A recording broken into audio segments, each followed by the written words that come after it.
নমস্কার বন্ধুরা, আজকে তোমাদের সাথে আমি কুমড়ো আর মাছের ডিম দিয়ে দারুণ একটা ইউনিক রেসিপি শেয়ার করব।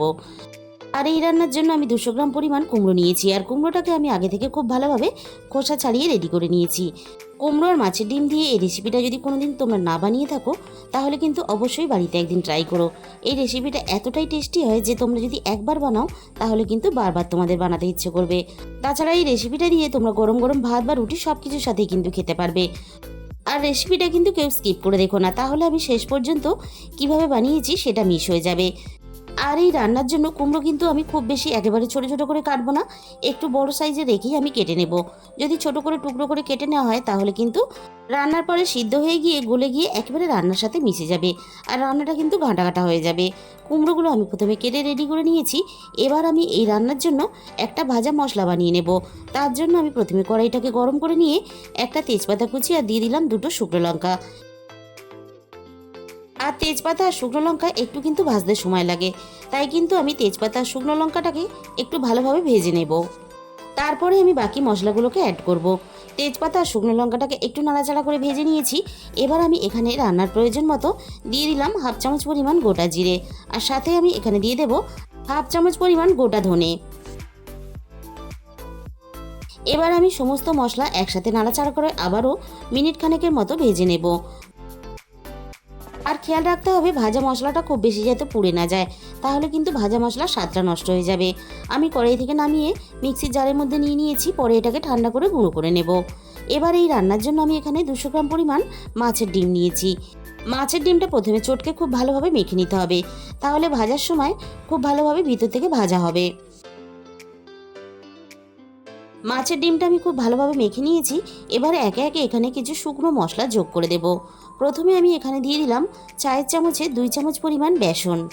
বেসনের পরিমাণটা খুব বেশি দিলে কিন্তু হবে না, তাহলে মাছের ডিমের বড়াগুলো খুব শক্ত হয়ে যাবে। এবার আমি এখানে দিয়ে দিলাম 1/2 চামচের একটু কম হলুদ গুঁড়ো। আর আমি এখানে দিয়ে দিলাম 1/2 চামচের একটু কম লঙ্কার গুঁড়ো। এবার আমি এখানে দিয়ে দেব 1/2 চামচ পরিমাণ ধনে গুঁড়ো। সাথে আমি এখানে দিয়ে দেব 1/2 চামচ পরিমাণ জিরে গুঁড়ো।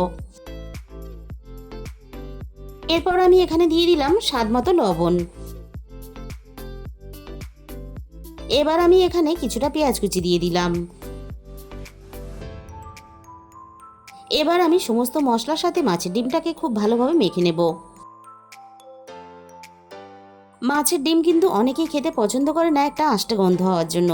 এইভাবে যদি মশলা দিয়ে মেখে মাছের ডিম রান্না করো তাহলে কিন্তু একটু আষ্টে গন্ধ হবে না। আর এইভাবে মশলা দিয়ে বড়া ভাজলে বড়াগুলো কিন্তু দারুণ টেস্টি হবে। সমস্ত মশলার সাথে মাছের ডিমটা আমি খুব ভালোভাবে মেখে রেডি করে নিয়েছি। এবার আমি রান্নার দিকে চলে যাব। প্রথমে আমি কড়াইয়ের মধ্যে 2 চামচ পরিমাণ সর্ষের তেল দিয়ে দিলাম। তেলটা আমি প্রথমে খুব ভালোভাবে গরম করে নিয়ে এবার আমি মেখে রাখা মাছের ডিমটাকে তেলের মধ্যে দিয়ে দিলাম ভাজার জন্য। আর এই সময় কিন্তু আমি গ্যাসের ফ্লেমটা মিডিয়ামের থেকে লোতে রেখেছি, যাতে না তলা থেকে লেগে গিয়ে পুড়ে যায়। আর তার সাথে সাথে ডিমটা ভিতর থেকে খুব ভালোভাবে ভাজা হয়ে যাবে। আর তার সাথে সাথে প্রথমে একটা সাইড খুব ভালোভাবে ভাজা হতে দিতে হবে। প্রথমেই যদি উল্টাতে যাও তাহলে কিন্তু ডিমটা ঘেটে গিয়ে একেবারে নষ্ট হয়ে যাবে রেসিপিটা। ডিমটা আমি একটা সাইড খুব ভালোভাবে ভেজে নিয়ে অপর সাইডটা আমি খুব ভালোভাবে ভাজা হতে দেব। দুটো সাইডে আমি খুব ভালোভাবে ভেজে নিয়েছি। এবার আমি পিস করে কেটে নেব।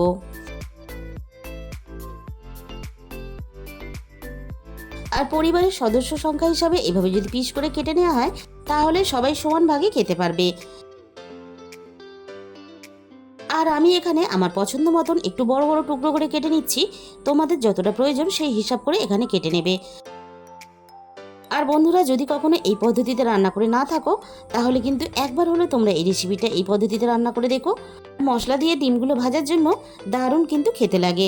একটা টুকরো আমি তোমাদের দেখিয়ে দিলাম, দেখো ভিতর থেকে সুন্দরভাবে কিন্তু ভাজা হয়ে গেছে। এবার আমি সমস্ত মাছের ডিমের বড়াগুলোকে কড়াই থেকে নামিয়ে নেব।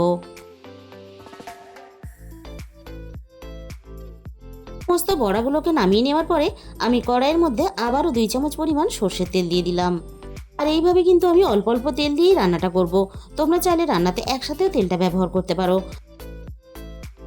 আর এই রান্নার জন্য আমি মাঝারি সাইজের একটা আলু আগে থেকে টুকরো করে কেটে রেখেছিলাম। এবার আমি কেটে রাখা আলু আর কুমড়ো একসাথে ভাজার জন্য তেলের মধ্যে দিয়ে দিলাম। এবার আমি এখানে স্বাদ মতো লবণ দিয়ে দিলাম। আর আমি এখানে অল্প পরিমাণ হলুদ দিয়ে দিলাম। এবার আমি লবণ আর হলুদ দিয়ে আলু আর কুমড়ো একটু সময় নিয়ে খুব ভালোভাবে একসাথে ভেজে নেব। এইভাবে আলু কুমড়ো একসাথে নাড়াচাড়া করে ভেজে নিলে তাহলে কিন্তু রান্নার তেলটাও অনেক কম লাগবে আর রান্নার সময়টাও অনেক কম লাগবে।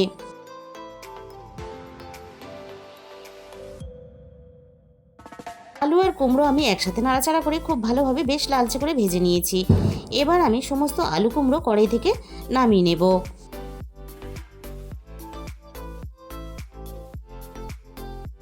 আবারও আমি কড়াইয়ের মধ্যে 1 চামচ পরিমাণ সর্ষের তেল দিয়ে দিলাম। তেলটা খুব ভালোভাবে গরম করে নিয়ে এবার আমি ফোড়নে দিয়ে দিলাম 1/2 চামচ পরিমাণ পাঁচফোড়ন, আর সাথে আমি এখানে দিয়ে দিলাম একটা শুকনো লঙ্কা, আর সাথে আমি দিয়ে দিলাম একটা তেজপাতা কুচি। এবার আমি ফোড়নটাকে নাড়াচাড়া করে একটু ভেজে নেব। ফোড়নটা আমি খুব ভালোভাবে ভেজে নিয়েছি। এবার এখানে একটা মাঝারি সাইজের পেঁয়াজ কুচি দিয়ে দিলাম। পেঁয়াজটাকে নাড়াচাড়া করে আমি মিনিট খানেকের মতো একটু ভেজে নেব। পেঁয়াজটা প্রথমে আমি একটু ভেজে নিয়ে এবার আমি এখানে 1 চামচ পরিমাণ রসুন বাটা দিয়ে দিলাম। পেঁয়াজ আর রসুনটাকে আমি একসাথে আবারও নাড়াচাড়া করে খুব ভালোভাবে ভেজে নেব। এতে রসুনের কাঁচা গন্ধটাও চলে যাবে আর পেঁয়াজটাও আরও একটু খুব ভালোভাবে ভাজা হয়ে যাবে। এবার আমি এখানে সামান্য অল্প পরিমাণে একটু জল দিয়ে দিলাম, যাতে গুঁড়ো মশলাগুলো দেওয়ার সাথে সাথে পুড়ে না যায়। প্রথমে আমি এখানে দিয়ে দিলাম 1/2 চামচ পরিমাণ হলুদ গুঁড়ো, আর আমি এখানে রান্নার কালার আসার জন্য দিয়ে দিলাম অল্প একটু কাশ্মীরি লঙ্কার গুঁড়ো। আর যেহেতু আমি রান্নাতে আর কোনো রকম গুঁড়ো মশলার ব্যবহার করব না, তাই কিন্তু রান্নার কালারটা ভালো আসার জন্য এখানে আমি কাশ্মীরি লঙ্কার গুঁড়োটা ব্যবহার করলাম। তোমরা চাইলে দিতেও পারো, আবার নাও দিতে পারো। মশলাটাকে আমি নাড়াচাড়া করে মিনিট 2 মতো খুব ভালোভাবে কষিয়ে নেব। মশলা থেকে সুন্দরভাবে যতক্ষণ না তেলটা ছেড়ে বেরিয়ে আসে। মশলাটাকে আমি নাড়াচাড়া করে খুব ভালোভাবে কষিয়ে নিয়েছি, আর মশলা থেকে দেখো তেলটা আলাদা হতে শুরু করে দিয়েছে। এবার আমি এখানে ভেজে রাখা আলু আর কুমড়ো দিয়ে দিলাম। সাথে আমি অল্প একটু টমেটো কুচি দিয়ে দিলাম। এবার আমি আলু আর কুমড়ো মশলার সাথে নাড়াচাড়া করে খুব ভালোভাবে কষিয়ে নেব।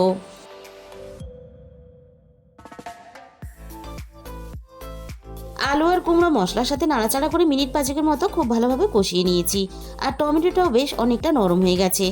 এবার আমি আলু আর কুমড়ো খুব ভালোভাবে সিদ্ধ হওয়ার জন্য রান্নায় প্রয়োজন মতো জল দিয়ে দিলাম।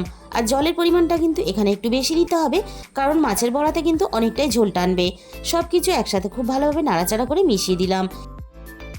আলু আর কুমড়ো যেহেতু লবণ দিয়ে খুব ভালোভাবে ভাজা ছিল, তাই আমি এখন এখানে রান্নায় স্বাদ মতো লবণটাকে দিয়ে দিলাম। আর সাথে আমি অল্প একটু স্বাদ মতো চিনি দিয়ে দিলাম। যেহেতু কুমড়ো, তাই কিন্তু অল্প একটু চিনি দিলে স্বাদের ব্যালেন্সটা ঠিকঠাক থাকবে। লবণ আর চিনিটাকে আমি খুব ভালোভাবে নাড়াচাড়া করে মিশিয়ে দিয়ে এবার আমি আলু আর কুমড়ো খুব ভালোভাবে সিদ্ধ হওয়ার জন্য কিছুক্ষণের জন্য ঢাকা দিয়ে দিলাম। মিনিট 15 পরে আমি কড়াই থেকে ঢাকাটাকে সরিয়ে নিলাম। এবার আমি দেখে নেব আলু আর কুমড়ো খুব ভালোভাবে সিদ্ধ হয়েছে কিনা। আবারও আমি একটু নাড়াচাড়া করে নিলাম। কুমড়ো আর আলু খুব ভালোভাবে সিদ্ধ হয়ে গেছে। এবার আমি এখানে দিয়ে দেব ভেজে রাখা মাছের ডিমের বড়াগুলো। বড়াগুলোকে আমি হালকা হাতে নাড়াচাড়া করে ঝোলের মধ্যে মিশিয়ে দেব। আর বড়াগুলোকে আমি এখানে আরও মিনিট 5 মতো রান্না করে নেব। তাহলে বড়াগুলো সুন্দরভাবে ভিতর থেকে নরম হয়ে আসবে। ভাজা মশলাটাকে আমি গুঁড়ো করে নিয়েছি। এবার আমি গুঁড়ো করা ভাজা মশলাটাকে রান্নার মধ্যে দিয়ে দিলাম। ভাজা মশলাটা আমি হালকা হাতে নাড়াচাড়া করে রান্নার মধ্যে মিশিয়ে দেব। আর আরও মিনিট 2 মতো রান্নাটা করে নেব। তাহলে সমস্ত মশলার ফ্লেভারটা রান্নার সাথে মিশে যাবে। রান্নাটা আমার এখানে রেডি হয়ে গেছে। এবার আমি সব শেষে অল্প একটু ধনেপাতা কুচি দিয়ে দিলাম।